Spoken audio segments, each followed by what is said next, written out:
Hello everyone. I Sachin Rajgopalan welcome you all on behalf of Department of Microbiology, Shikshan Prasarak Mandali's Ram Narayan Ruya Autonomous College for public lectures. Today we have amongst us Mr. Pradeep Nayak, who is the speaker of our day and is an accomplished author and an amateur astronomist. I now request Dr. Varsha Shukla to introduce our speaker for the day. Pradeep has headed many of these missions that Koval has taken up. He is the ex-president of Koval and he is not only been involved in these activities, but Pradeep has also written several books in astronomy for popularizing astronomy and also to compile and bring together information related to astronomy for the lovers of astronomy. In the form of one of the books that we recently published was his book called Tarangan, which is a comprehensive guide for all constellations that you see in the sky. And Tarangan, in Marathi edition of Tarangan was also published some time back, and he has also written books which are Khagol Parichay or Amateur Introduction to Astronomy. Then he has written a book on Khagras, which is on the total solar eclipse, and several such books. I don't know, but maybe some of you must have also seen Pradeep on television during various interviews during the some astronomical phenomena that happen. Today, Pradeep is going to talk on a topic which is also dear to his heart, because he is always related astronomy to also understanding and finding out whether there could be life elsewhere.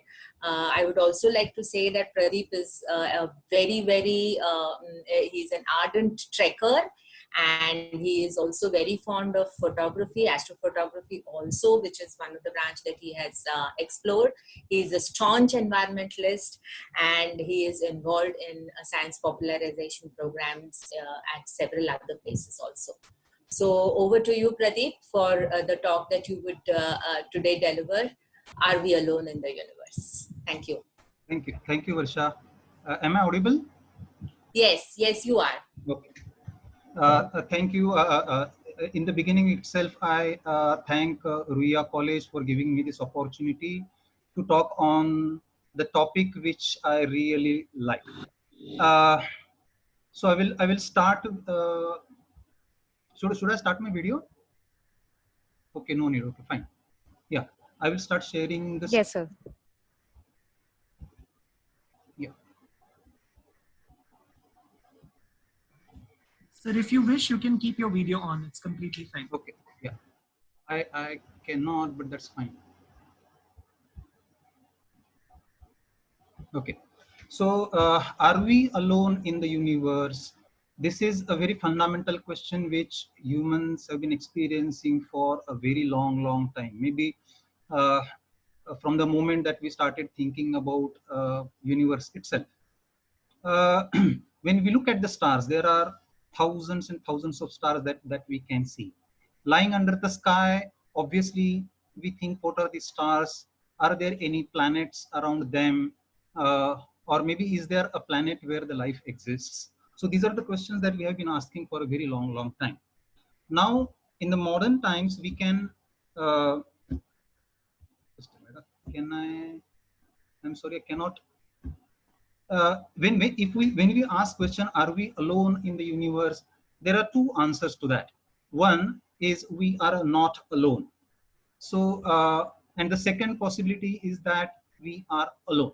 So we are going to explore both the possibilities in the course of time, and then we will, in the end, see what is the final outcome. So, people have been asking this question for a long time, and the existence of life somewhere out there in the universe has been answered by many people, or at least predicted by many people. So as far long as almost 2500 years back, a Greek philosopher, Metrodorus, in 400 BC wrote, it is unnatural in a large field to have only one shaft of weight. Similarly, it is also unnatural in this infinite universe, only one living world. So what he is trying to say is that in this infinite universe, uh, having only one earth where the life exists is really difficult. It's almost impossible. So he's implying that there might exist somewhere life as far back as 400 BC. Then Roman philosopher Lucretius in 50 BC also wrote, nothing in the universe is unique and alone. So what is again implying is that we are not unique, we are not alone. And thereafter in other regions, there must be other earths inhabited by different tribes of men and breeds of beasts. Of course, at that time, it was viewed that if life exists somewhere else, it will be in the form of humans.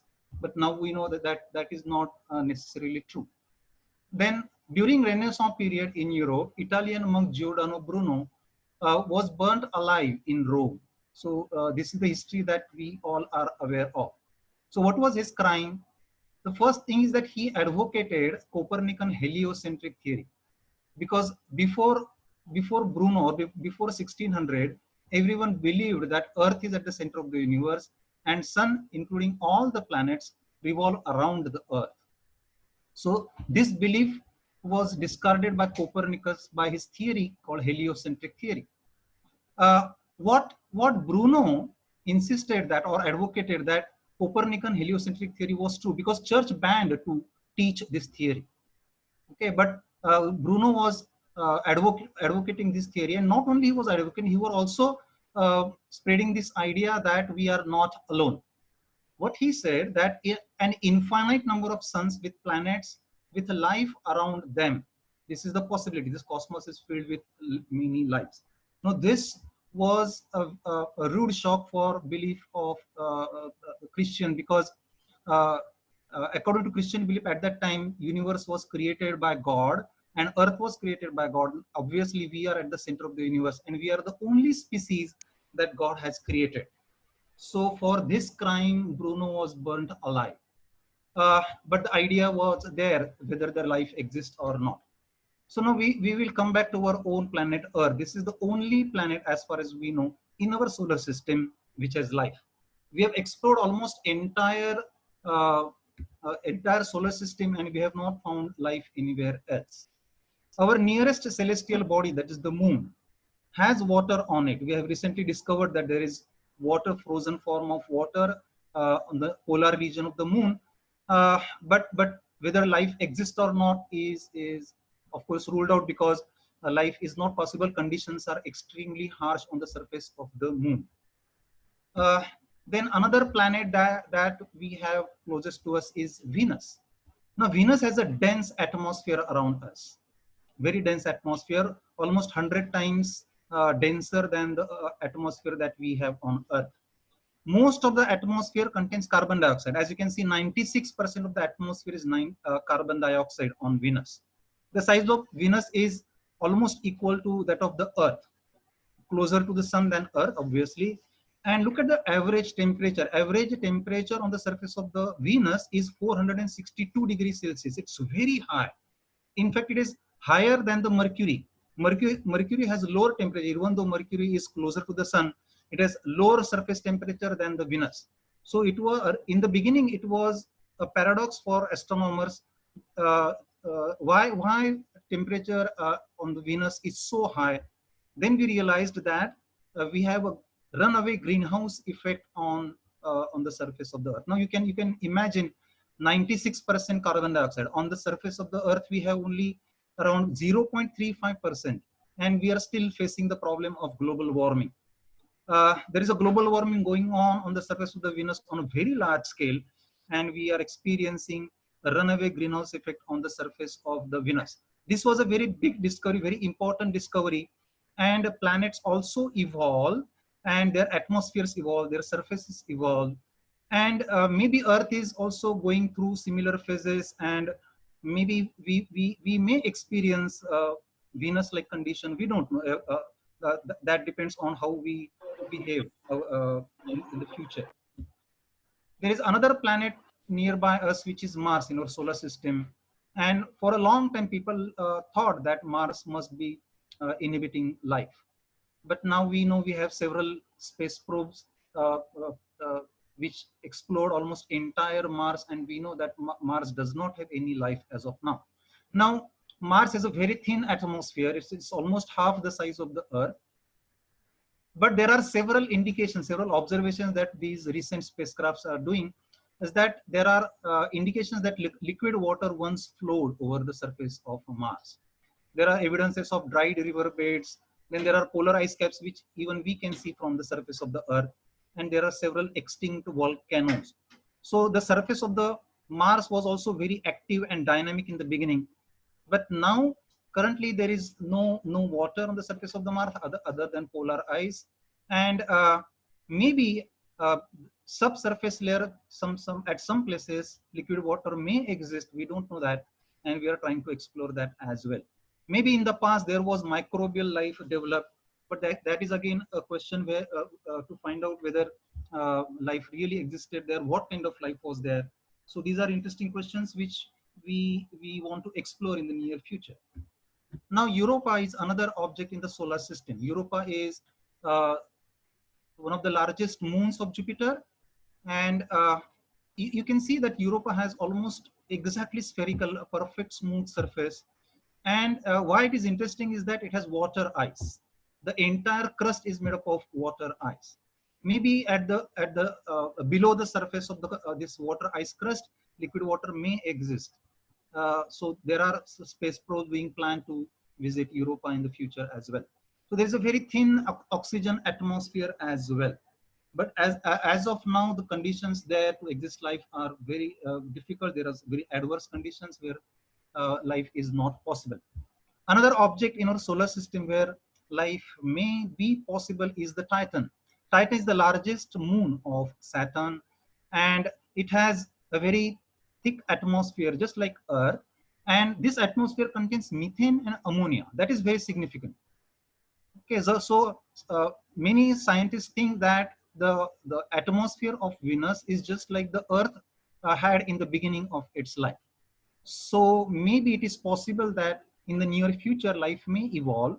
Right now, there are no indications that life exists because there are several theories which tells us that we can identify whether life exists because the living beings uh, alter the atmosphere. So there are no such indications whether life is actually altering that. But life is possible maybe in the near future as sun becomes red giant, then maybe more energy will be delivered to Titan, and all those organic molecules present there will slowly develop into life. But as of now, it is too cold to have any form of life. So in the entire solar system, as you can see, four planets, the first four planets are rocky planets where life can evolve, develop, and then progress maybe. Jupiter, Saturn, Uranus, and Neptune, these are gaseous planets. So life on those planets, as we know, life may be possible. Some form of microbial life can exist on gaseous planet as well. But to evolve, to develop technology, we need a rocky planet with a rocky surface. And such rocky objects are possible in the outer solar system in the form of their satellites. So there are moons of satellites. Out of 79 moons of satellite, 4 are relatively large moons. They are 2 of them are larger than our moon as well. So maybe in the near future, not near future, in the very long future, maybe after 4 billion years from now, as the sun increases its size, it becomes red giant, then all those satellites of Jupiter and Saturn will develop better condition for the existence of life. So what we have done in our solar system is that there are several space probes that we have sent to explore solar system, and there is no evidence of life anywhere in the solar system. So we are sure that at least in our solar system we are alone. So now let us try to explore the outer worlds, outer solar systems. So if life exists only on Earth, the question is why life exists only on Earth in our solar system. So it is basically the position of Earth in the solar system. Not only Earth, any planet where life will evolve around any star system must occupy this special position. This special position is called as habitable zone. Sometimes it is also called as Goldilocks zone. So what is habitable zone? So habitable zone is a special area or region around the star system where solvent like water can exist.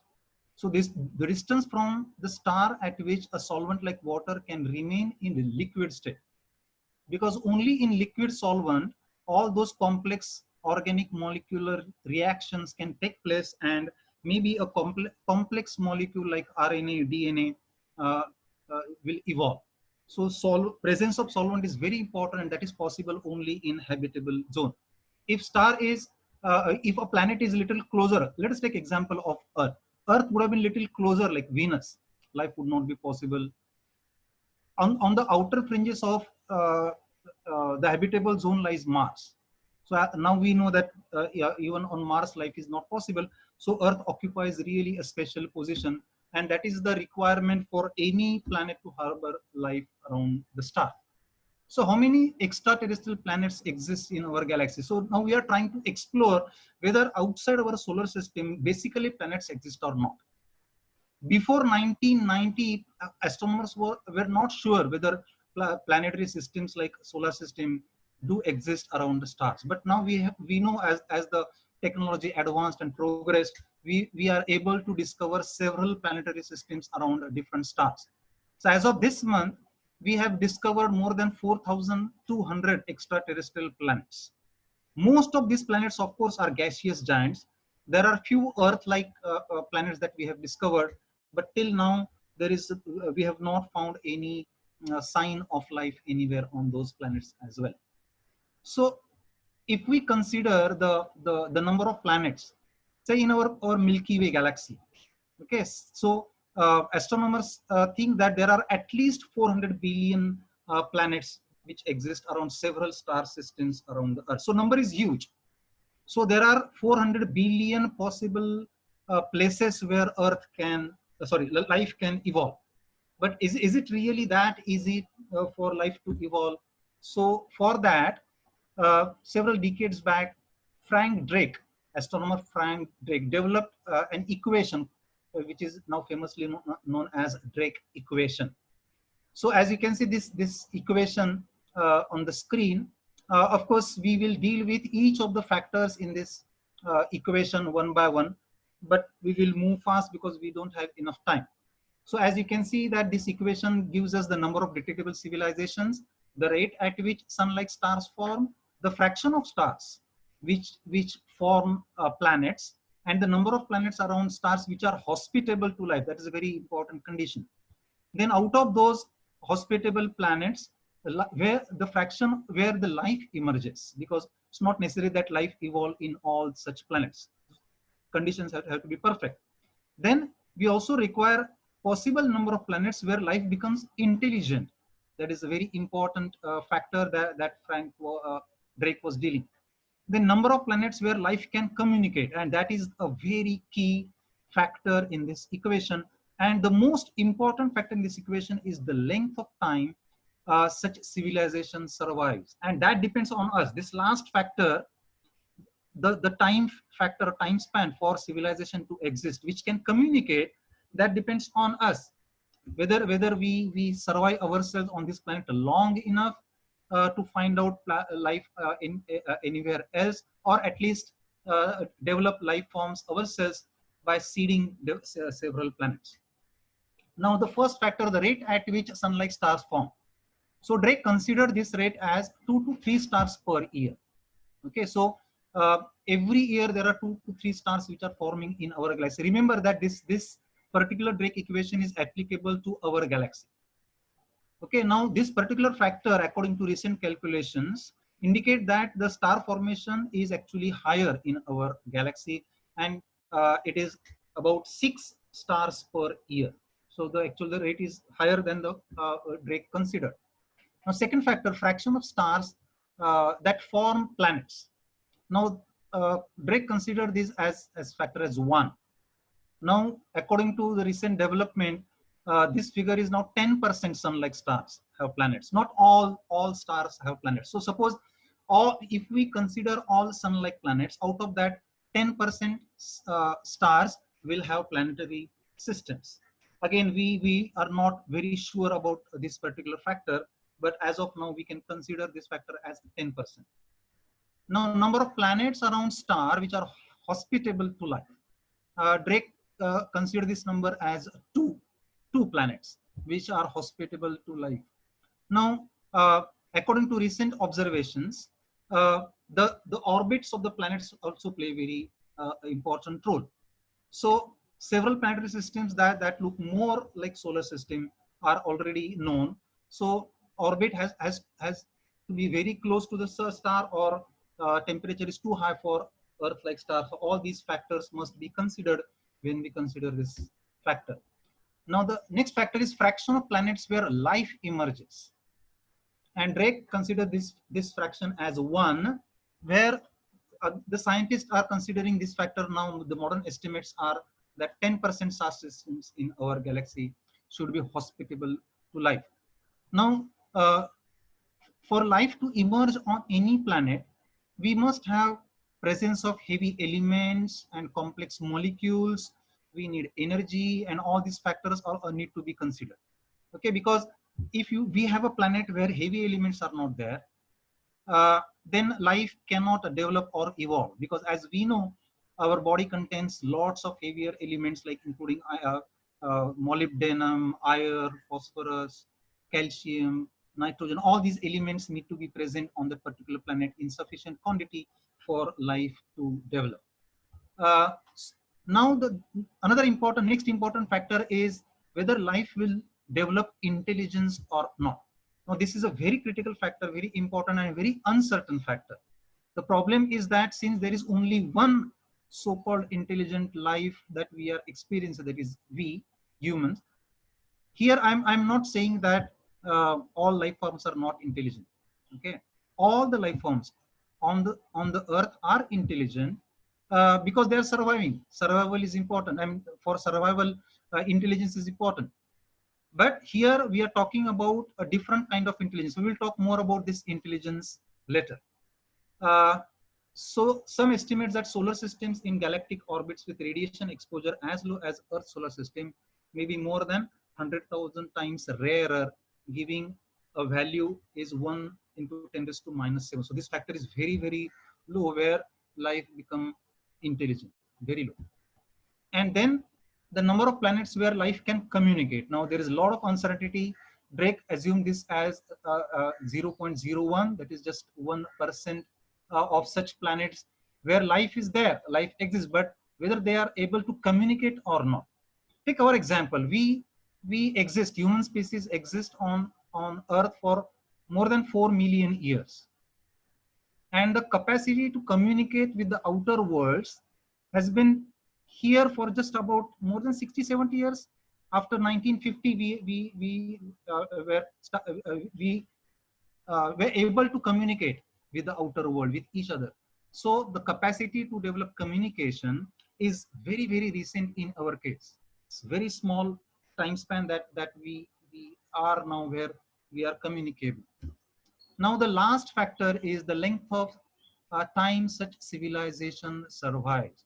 Now this is a very important factor, and Drake considered this as 10,000 years. Now human civilization, after we are able to communicate with the outer worlds, is just 50 years. Okay, till now. And some scientists say that the time span for such a civilization is not more than 500 years. Okay, but again, this factor varies from 0 to 10,000 and so on. So again, we are not sure about this particular factor.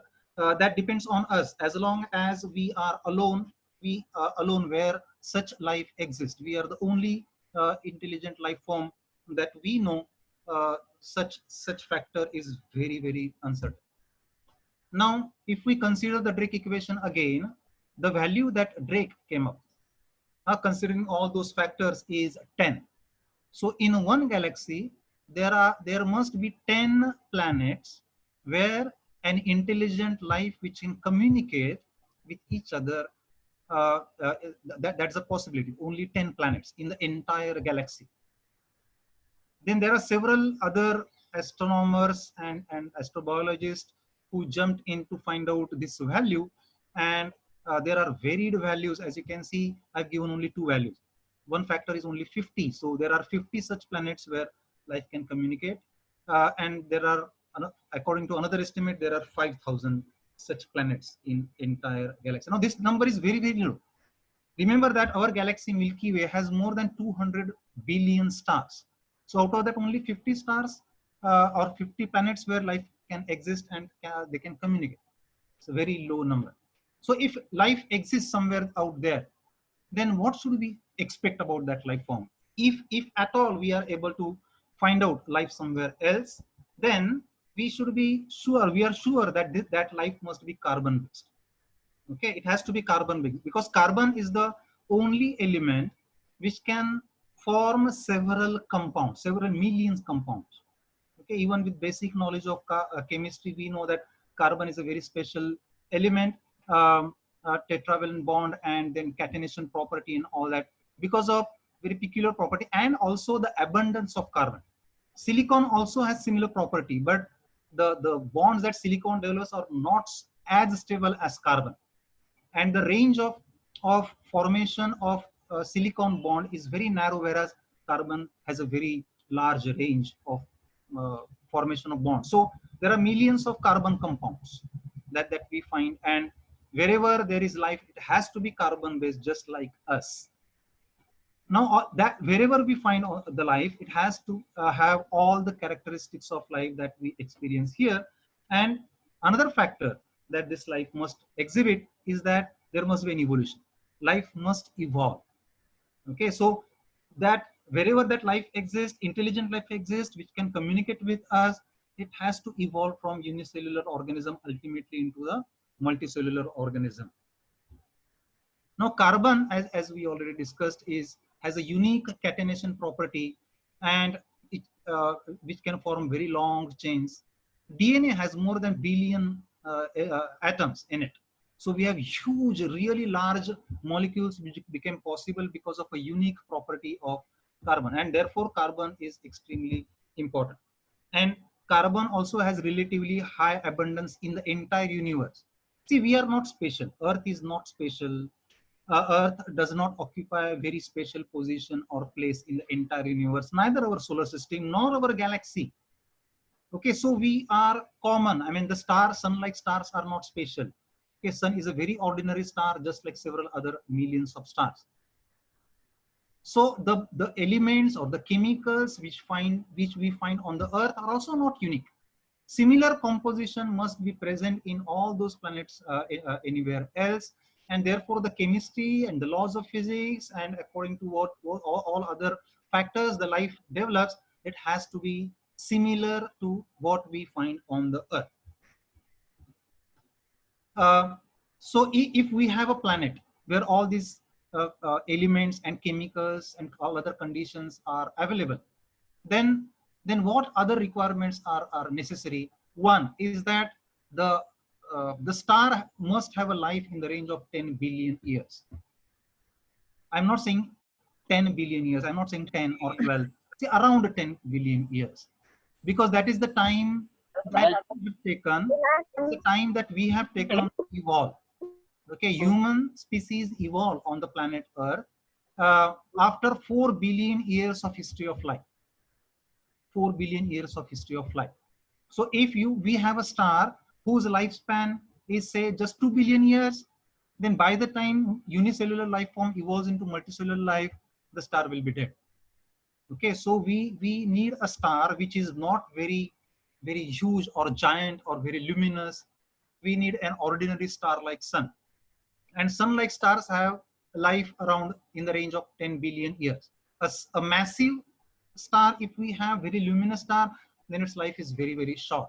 So that time span is not sufficient for the development of complex life forms. Simple life form may be possible because formation of life is very simple in that sense, where if all the conditions are proper. Okay, we'll talk about that later more. Position of planet around the parent star is also important, as we have seen. The particular planet must be in that Goldilocks zone or habitable zone. Then the third requirement, most important requirement, is the availability of solvent in the liquid state. Okay, so that is most important requirement that is required. And maybe another requirement would have been that there should be giant planets in that outer planetary system, just like ours. See, in our solar system, those giant planets, 4 giant planets, Jupiter, Saturn, Uranus, and Neptune, they protect Earth.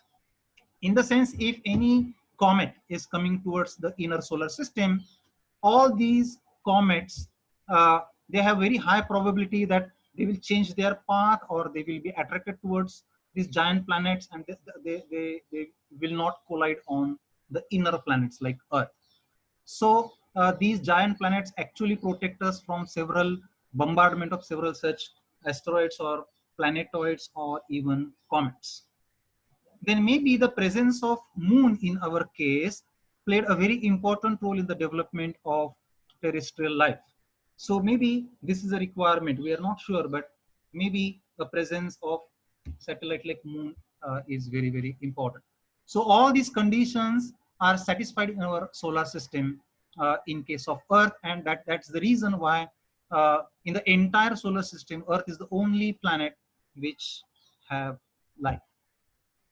Now, if we look at the sky, there are so many stars around us, right? So, in fact, even in our solar system, all the stars that we observe in the sky belong to our home called as Milky Way galaxy. Okay, so to discuss about this question whether life exists or not, we need to understand the structure of universe in brief. Okay, so all these stars which are there, which are part of a huge conglomeration of stars called as a Milky Way.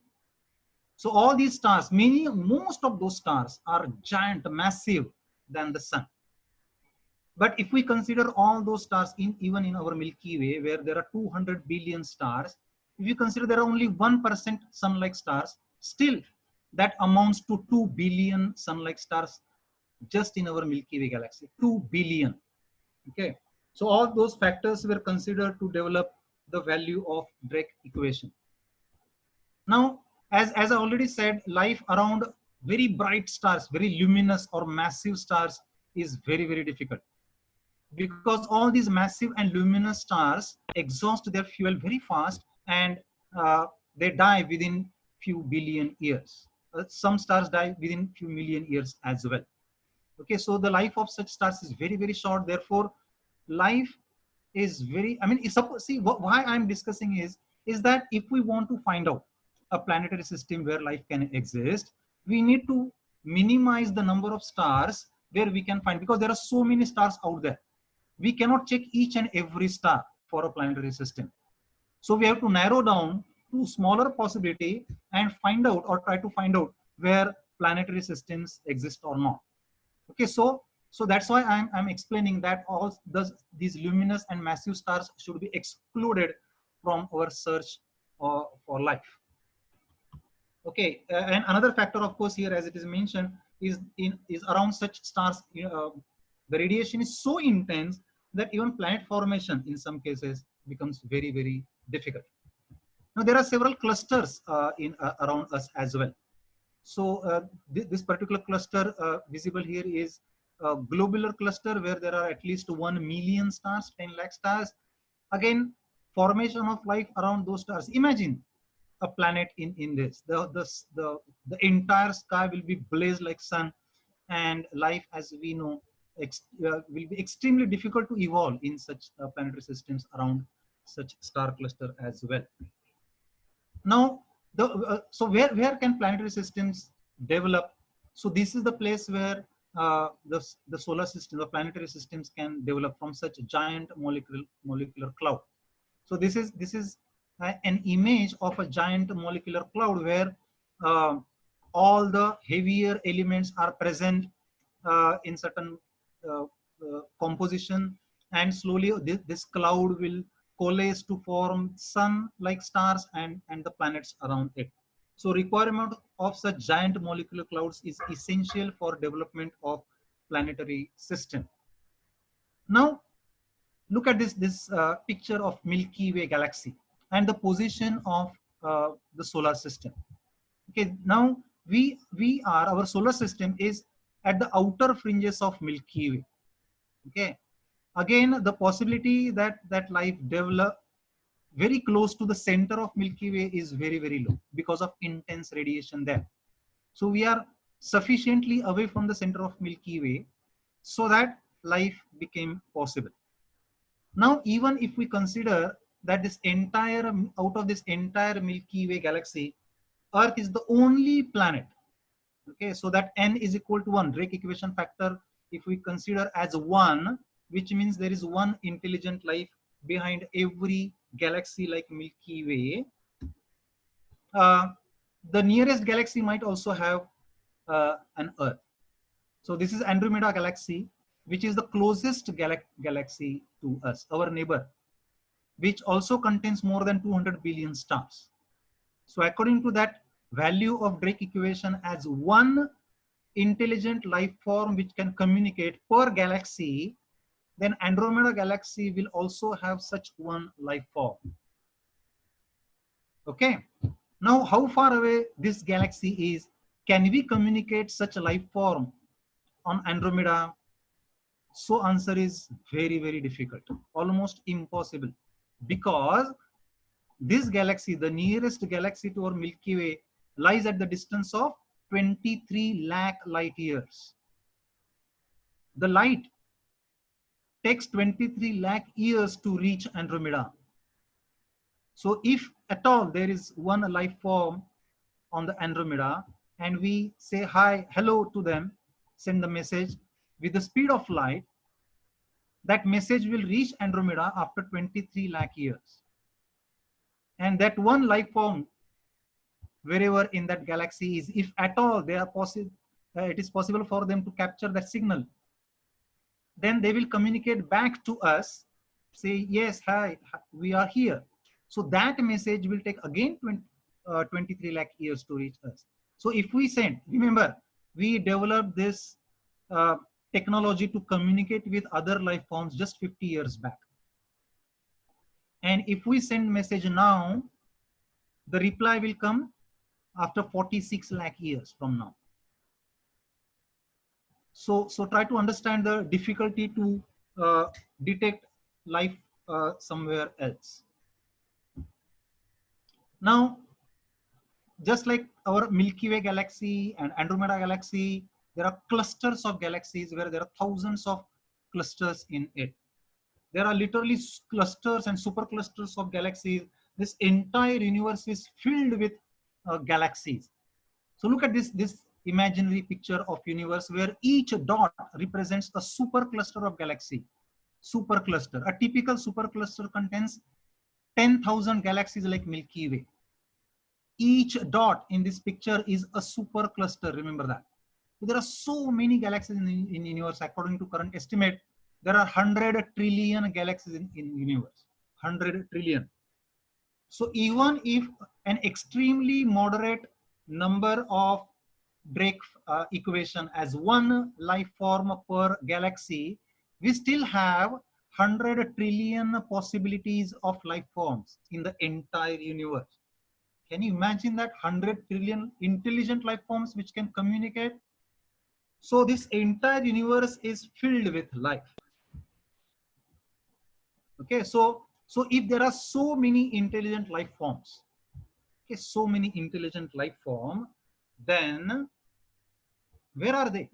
If universe is teeming with life, then where are they? This is a very famous question which Enrico Fermi asked. What he basically want to say is that if there are so many stars and so many planets and so many galaxies in the universe, and formation of life is relatively simple, then where are those life form there? Why are not they communicating with us? Why are not we getting any signal from them? Where are they? So what for me is trying to underline is that whether is it really possible that so on some planet intelligent species like us evolve? Is it really that simple? So if someone is out there, suppose it is out there, then either they will communicate it with us or we will communicate with them.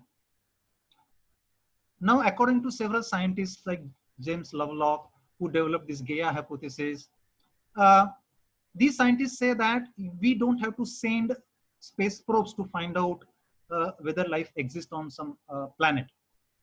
Because if life develops on any planet and they develop technology, then they will alter their atmosphere. That is what we are doing right now.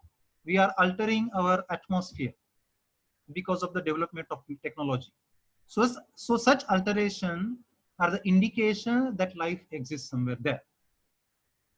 But again, we cannot rely only on observation of such alterations of atmosphere, because it is very difficult to observe atmosphere of a planet sitting here on the earth. Extremely difficult, because all those planets that we just talked about, that more than 4,200 planets which we have discovered in the vicinity of our solar system, not a single planet has been detected optically or visually. We have detected all these planets with an indirect method, not directly.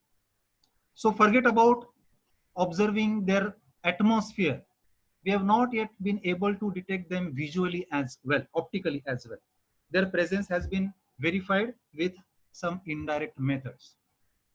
But if at all, if they are sending messages, then we should not miss them, right? So we are trying to detect such messages coming from outer space.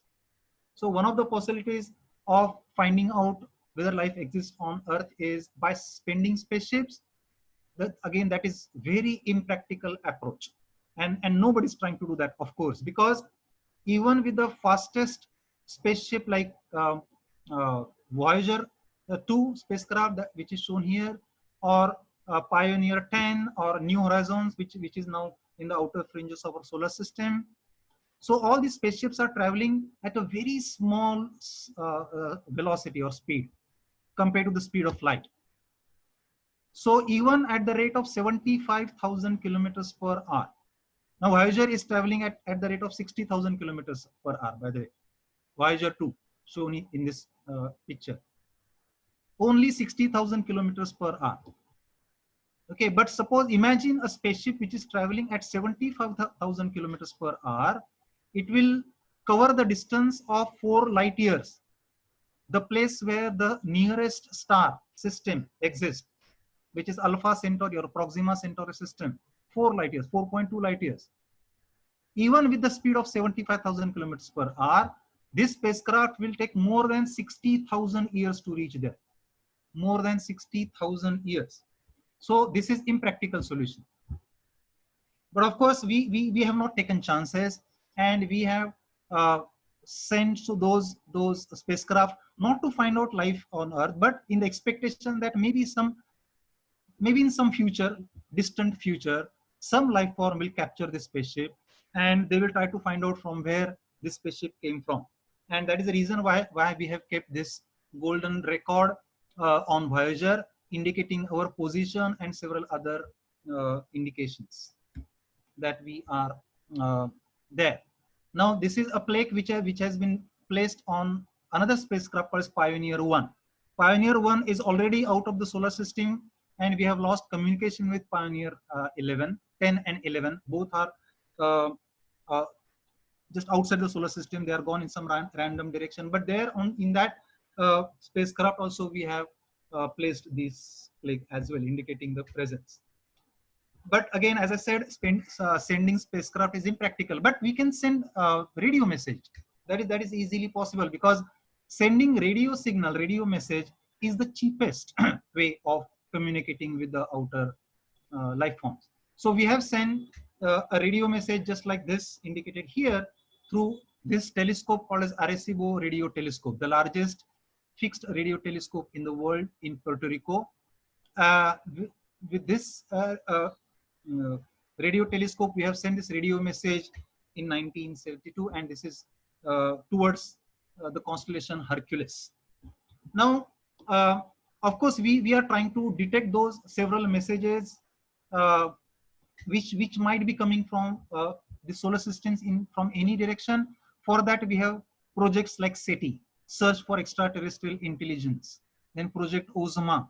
All these projects are going on trying to detect signal 24/7. But as of now, there is no signal that we have received.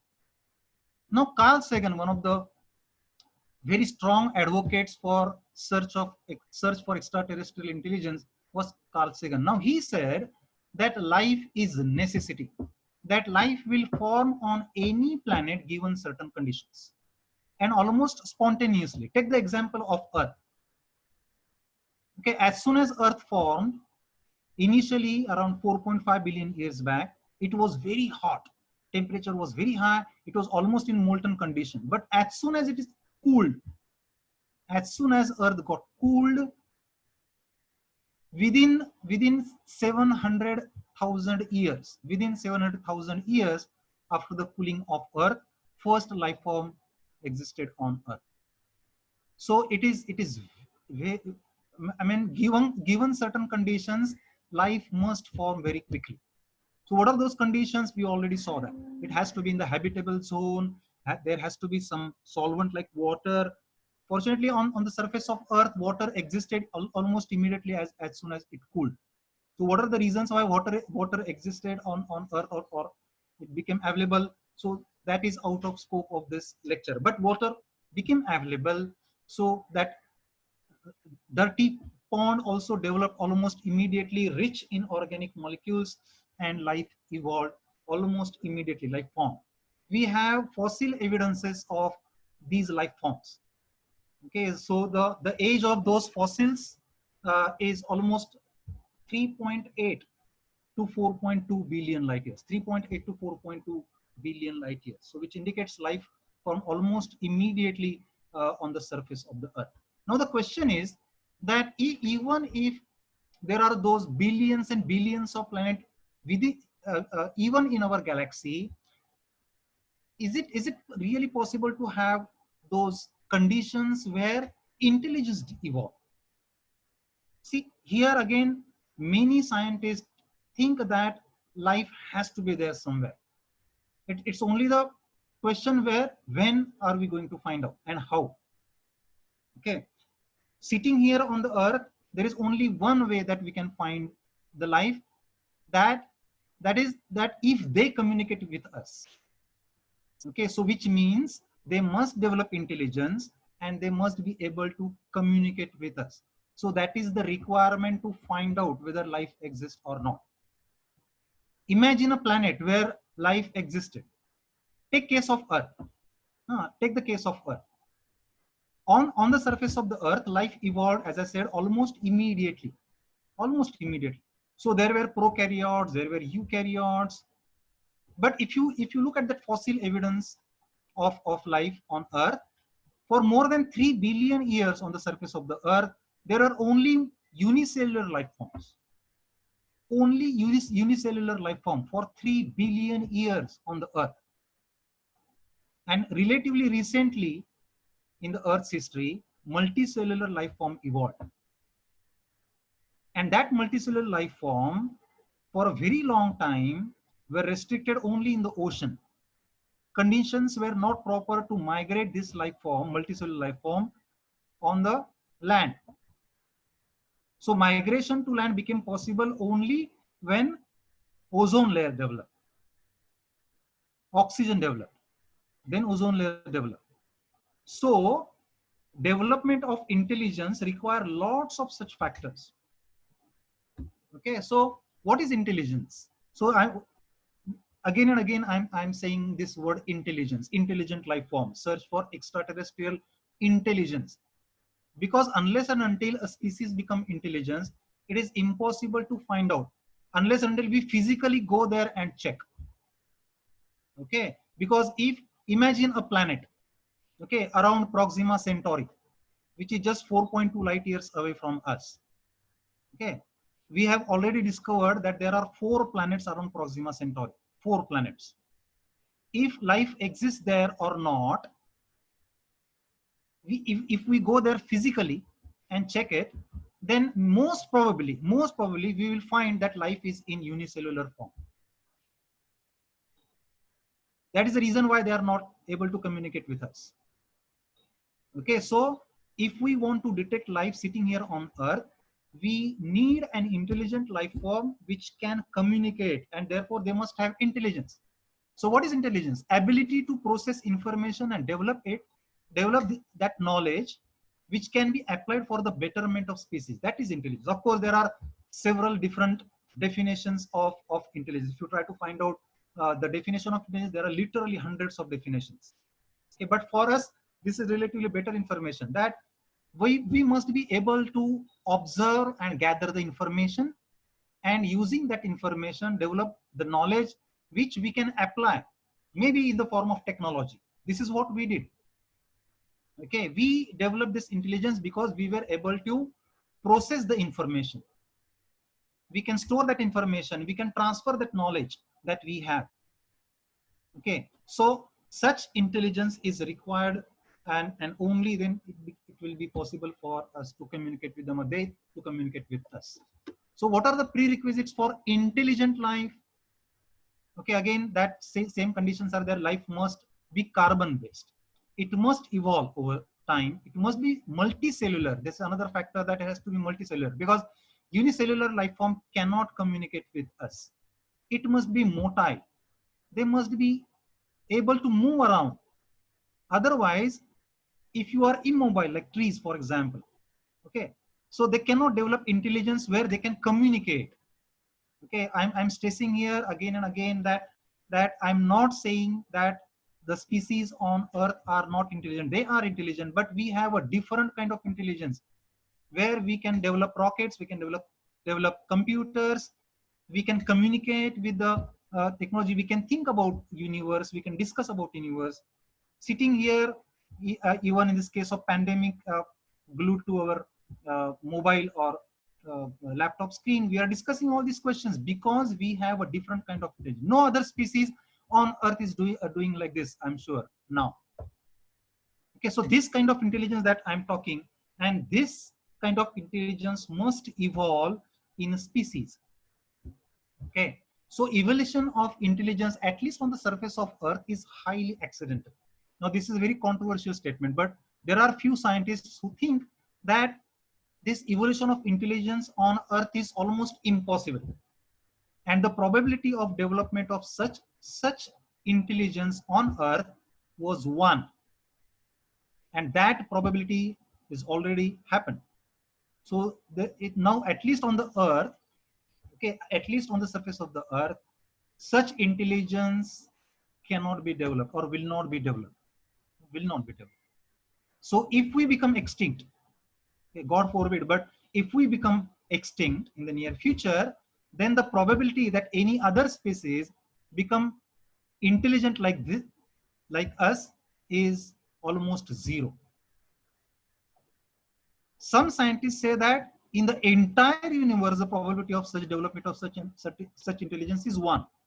So maybe, according to them, we are the only species, intelligent species, thinking about universe, discussing about birth and death of universe, is just 1. We are really alone. So we are alone in the universe, okay, according to these scientists. That is, ours is the only intelligent species in the entire universe. Out of those 100 trillion galaxies in the universe, ours is the only species. Scary thought, really scary thought. And nobody likes to be alone, right? So such a huge space out there, trillions and trillions of galaxies. Are we really alone? I don't know. Maybe, as I said, that life is really possible. There must be literally trillions and trillions of planets where life exists. Maybe multicellular life form exists.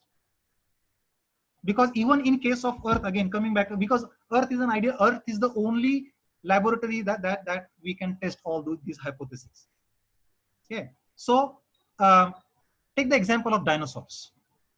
Dinosaurs at one time were the most dominant species on Earth, right? Everybody knows that. Who doesn't know dinosaurs?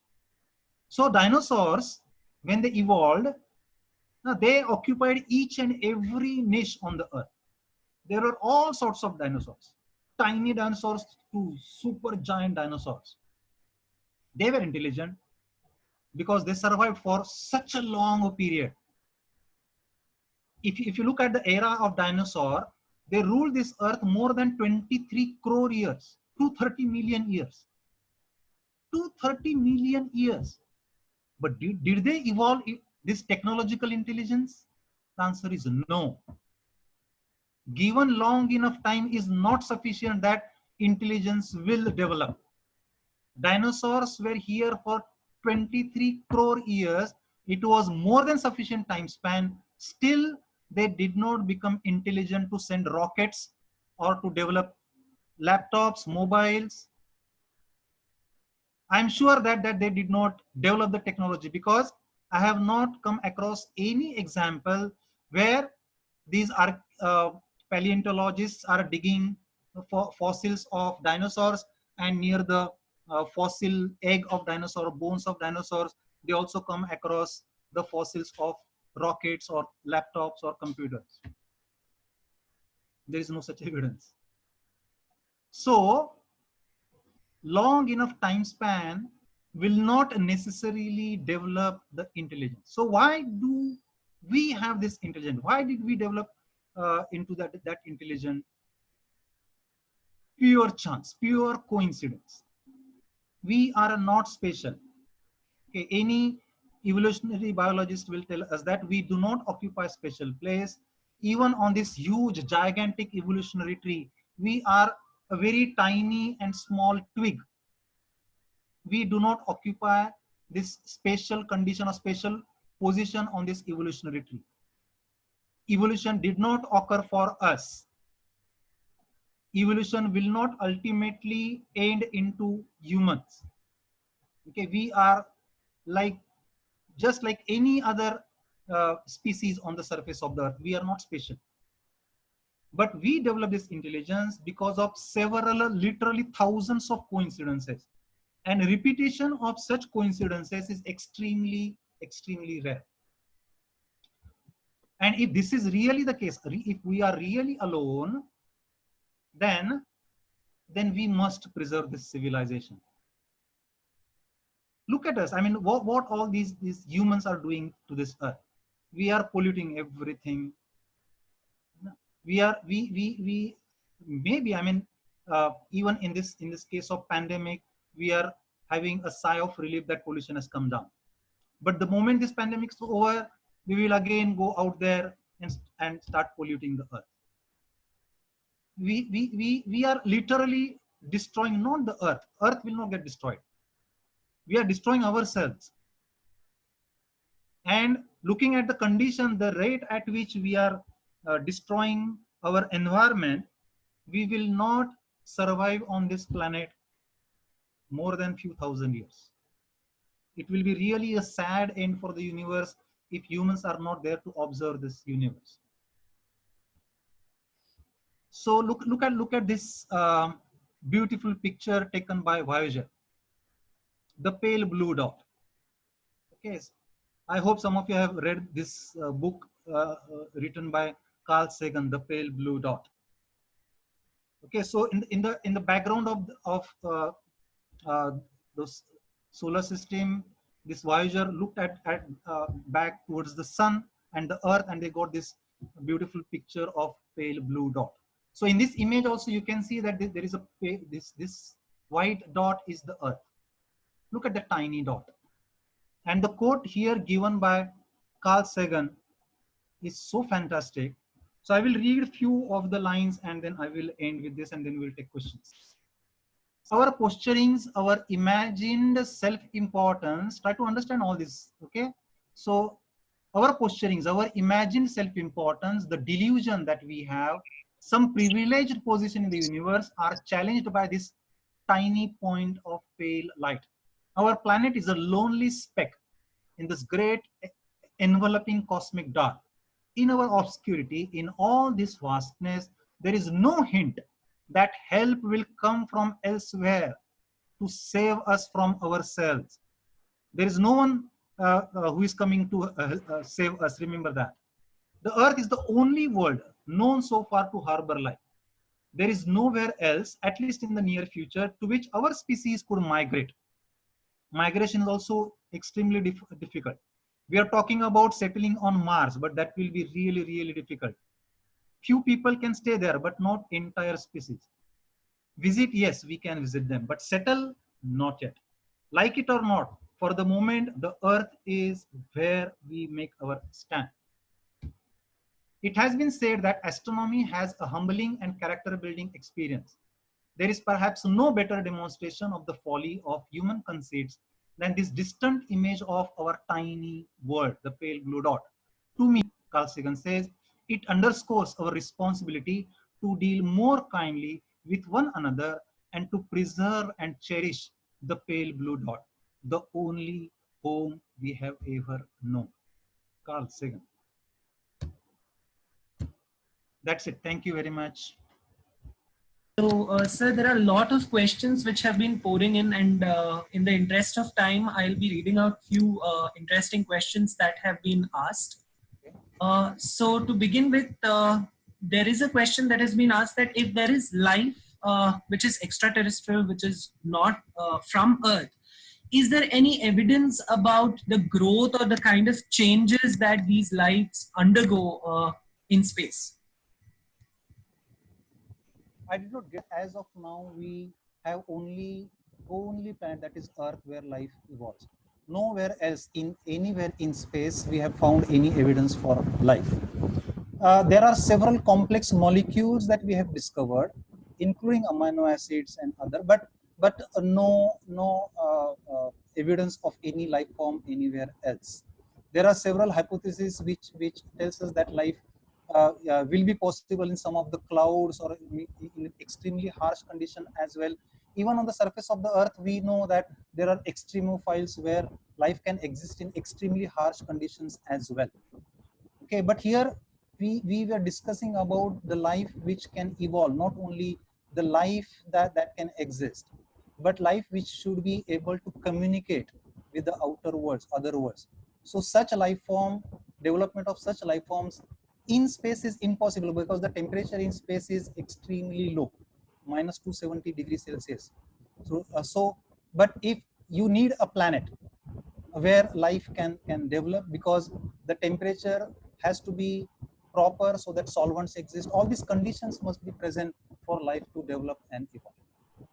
Right.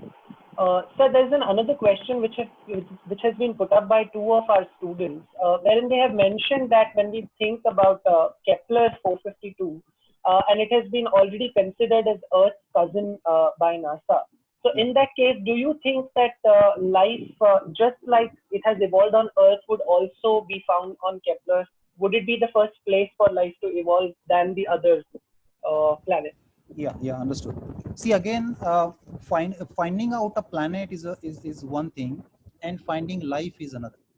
Okay, so again, as I discussed in the during the lecture, that we have discovered all these planets, extra exoplanets, in with an indirect method.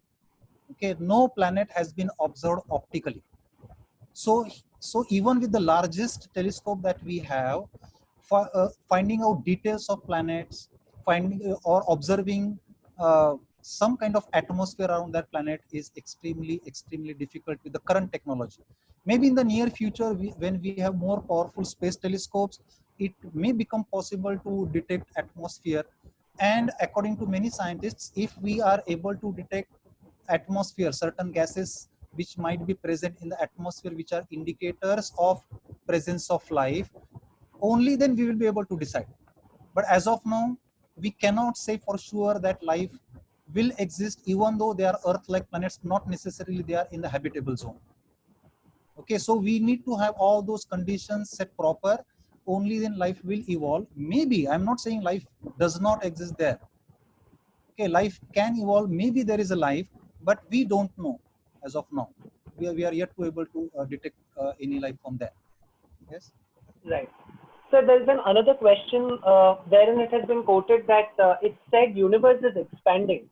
So is that the distance between the celestial bodies also getting bigger, and is that the number of galaxies are also increasing?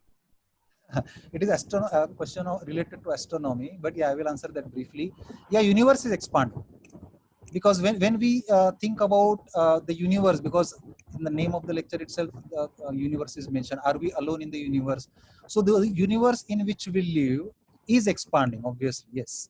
And it is not that the space between the planets or the galaxies is expanding, because many people have the misconception of expansion of universe. When universe expand with the space between these very huge huge structures in the universe, the space between largest structures in the universe is expanding, like super clusters. Space within the cluster or within the galaxy or within the solar system is not expanding. Space between the super clusters is expanding. Okay. Yeah, that's it. So there are questions on similar lines. So I'm going to just club it up and ask together. There have been several questions wherein people have asked that if there is life existing in universe, maybe now or maybe in the future, how is communication going to be possible with this life form? Yeah. See, there are two ways that we have we will know whether life exists somewhere else or not. One is that we communicate with them and they will reply us, or if they are communicating, then we should be able to detect. Okay, so we have already sent a signal there, message in 1970s, right? Through Arecibo telescope, we have already sent a signal, but only in one direction.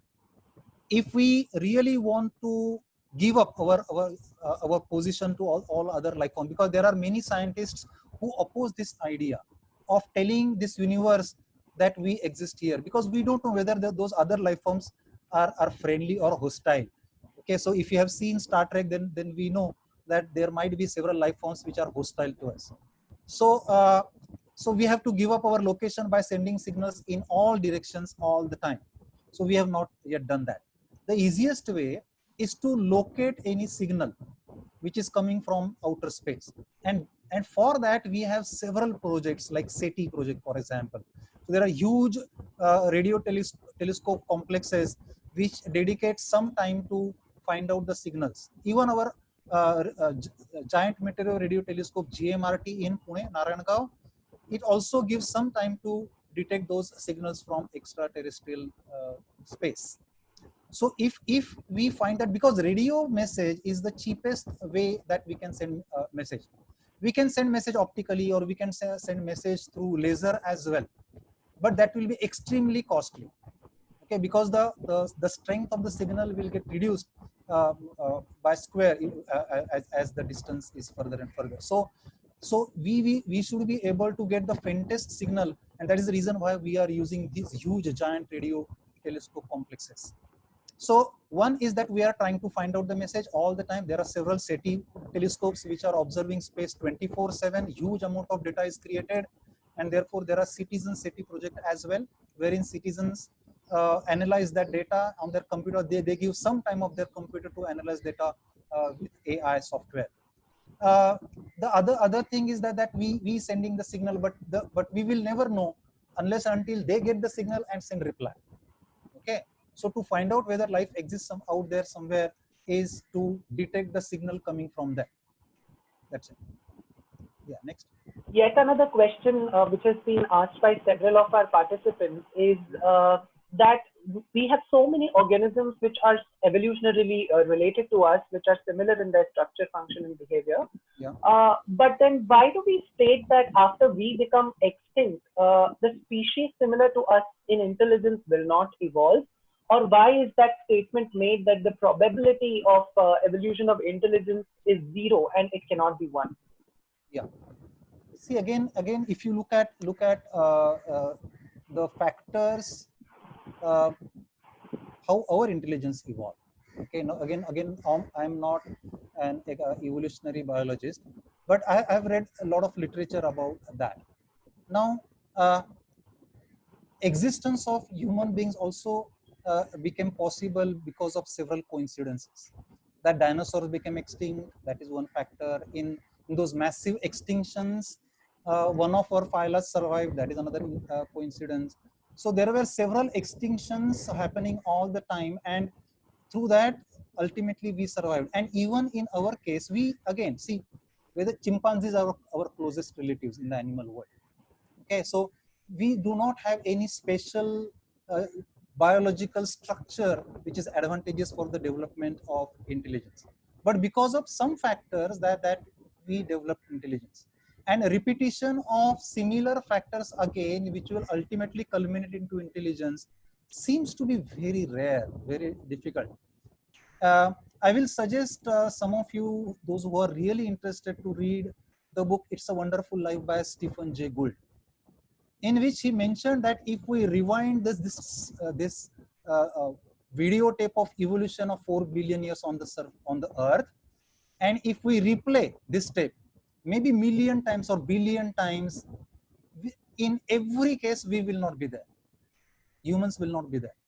So one notion that if there is a life somewhere out there must be human like is absolutely wrong.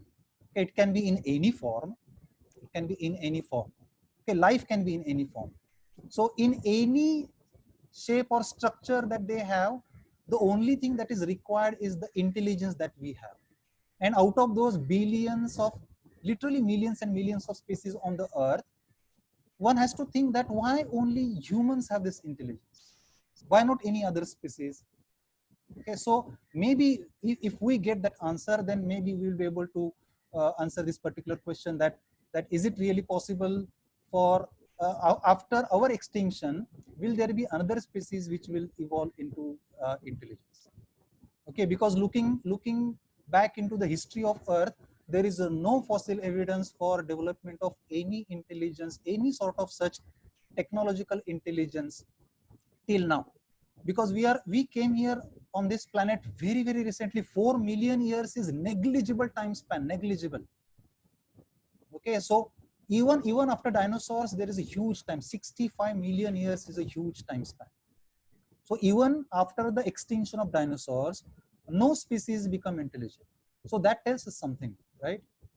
So it is maybe a thought for more kind of discussions or debates like that. So I'm not sure. I don't know whether such intelligence will ever develop or not. But as far as I understand, maybe ours is the only case. One last question, sir, is about the presence of parallel universe. Oh. So, do you think that there is parallel universe, and what is the probability of life being present there? Again, parallel universe is a very weird idea, completely hypothetical idea. Okay, because when we say our universe, everything that we observe or we experience, everything is within our universe. Okay, so anything outside our universe is not part, obviously, because see, when we talk about universe, we can never find out whether another universes exist outside our universe, because nothing can travel between these two universes. Okay, if there is a light which is moving in our universe, it will remain in our universe, which will never penetrate outside our universe into other universe. That is not possible. Okay, so there is no way that we will ever know whether there are universes out there beyond our universes. We are again not sure whether ours is the only universe or there are many universes out there, and our universe is just one of those infinite universes. So that's a debatable question, purely hypothetical. Even if universes exist outside our universes, we will never know that. Okay, because there will be no information exchange between these universes. Okay, and about parallel universes, that's entirely different idea. This idea of parallel universe came into existence due to certain interpretation of quantum mechanics in physics. Okay, this Copenhagen interpretation and other interpretations of quantum mechanics. So while interpreting that quantum mechanics, some people develop this idea that there are infinite universes. Every action of every individual give birth to infinite parallel universes. So in all those parallel universes, I exist, but doing some different action. Okay, but this is a very weird idea and untestable hypothesis. So let us not go into that. Yeah, it is a fantastic idea, but again, purely hypothetical. Yeah. Thank you so much, sir. Thank you for taking up this very intriguing topic with so much of interest and delivering it with so much of ease to all of us. Now I would request Dr. Varsha Shukla to propose a vote of thanks.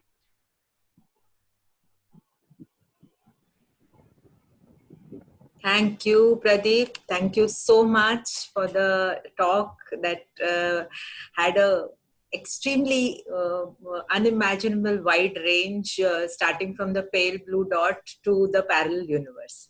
So it's been really wonderful listening to you on this topic. And I thank on behalf of all the participants, I thank you for the talk. I also thank you on behalf of the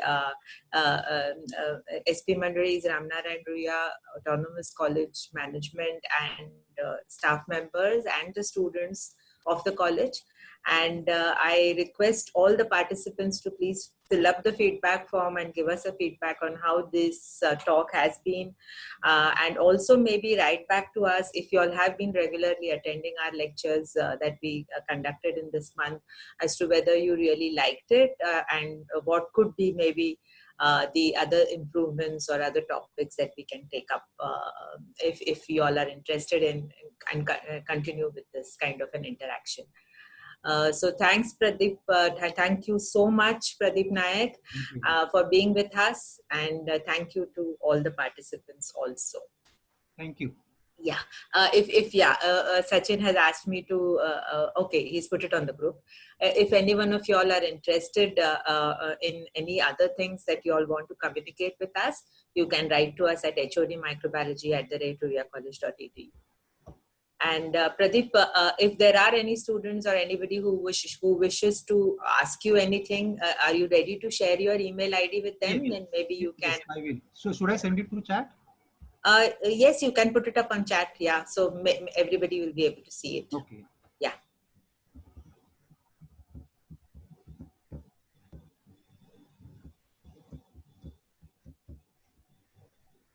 Okay, if anyone has any specific doubt related to this topic, they can email me on this email, and I will try to answer those questions, because there are so many questions that I can see in the chat which cannot be taken because of time constraints. Yes, yes. So, but I will be happy to answer many of those questions privately. Because this is extremely with the advent of so many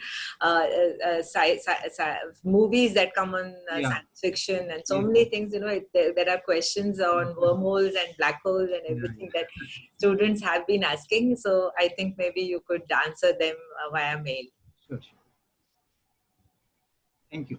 Yeah, thank you so much. Thank you. Thank you, everybody. Have a safe and proper stay at home. Yeah. Bye-bye. Bye.